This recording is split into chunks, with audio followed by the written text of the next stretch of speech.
बताना चाहेंगे कि आज का जो ये इलेक्शन हुआ है फर्स्ट फेज का, उसमें अनडाउटली कि एनडीए सरकार को ही या एनडीए पार्टी को ही ये सत्ता पे काबिज होने का उम्मीद जताया जा रहा है।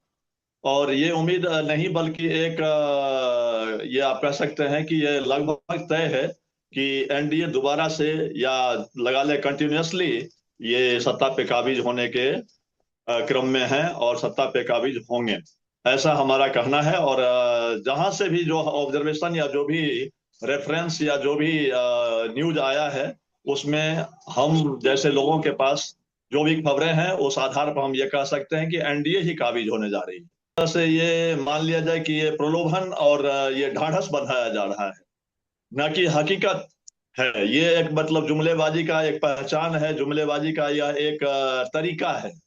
ये सत्ता वोट को हथियाने का एक साधन है, न कि ये उसमें वोट को हथियार वास्तविकता कुछ भी नहीं। इसे एक तरह से जुमला ही कह सकते हैं, एक तरह से इसे नारा ही कह सकते हैं, एक तरह से ये स्लोगन है आरजेडी का कि हर घर एक नौकरी। मान लिया जाए कि जिस घर में अनपढ़ आदमी हो, जिस घर में इलिटरेट पर्सन हो, उस घर में किस पोस्ट पे वो बहाल करेंगे, किस पोस्ट पे उसको रखेंगे। चपरासी की नौकरी के लिए भी आजकल ग्रेजुएशन की डिग्री मांगी जाती है। नहीं बात ग्रेजुएशन आप इसे कह सकते हैं कि एक तरह से ये लोक लुभावनी जुमला है मैडम। बिल्कुल इसका कोई कंफर्मेशन नहीं है, इसका कोई एश्योरेंस नहीं है, इसका कोई मतलब कमिटमेंट नहीं है। और आरजेडी जिस तरह की मतलब बयान दे रही है, आरजेडी जिस तरह की स्टेटमेंट दे रही है, उससे ऐसा ही प्रतीत होता है। पब्लिक ग्रीवांसेस में या पब्लिक डोमेन पे जो फैसिलिटी पब्लिक को मिलना चाहिए वही उनका रिक्वायरमेंट्स है, वही उनके चैलेंजेस है, वही उनके मतलब वही मीट हो जाए तो यही काफी है।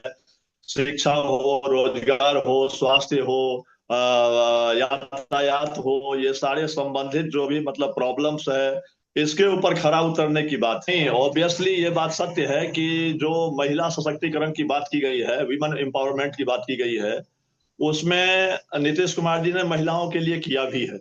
और 33% वो रिजर्वेशन की बात हो, चाहे इस समय जो भी उनके मतलब ग्रांट्स या जो भी उनके फंड्स या जो भी उनके मतलब कुछ अनुदान है, वो महिलाओं के पक्ष में गया है। फिर 2-3 महीना पहले भी उन्होंने जो कुछ महिलाओं के लिए किया है, उस जीविका के फील्ड में जो उन्होंने काम किया है, जो उन्होंने लोगों को दिया है, उससे लोगों का विश्वास अटल हो गया है कि ये सरकार विकासशील एक प्रतिस्थापना करेगी। इससे विकास के रूप में देख रहे हैं कि जो नीतीश कुमार जी ने 2005 से जब से वो गद्दी आसीन हुए, जब से वो गद्दी पे काबिज हुए, उसके बाद से उन्होंने शिक्षा के क्षेत्र में, स्वास्थ्य के क्षेत्र में, उसके बाद यातायात के क्षेत्र में या और जो भी अन्य समस्याएं पब्लिक के पास है, पब्लिक डोमेन पे है, उसके लिए उन्होंने काम किया है। इसलिए ये जो 60% या जो भी इस जो भी आप बता रहे हैं, जो भी प्रतिशतता है ये मतदान की, वो इस बात को प्रूफ करती है। इन एवरी रेस्पेक्ट हमें लगता है कि वो दोबारा से आना चाहिए और यही सरकार बननी चाहिए।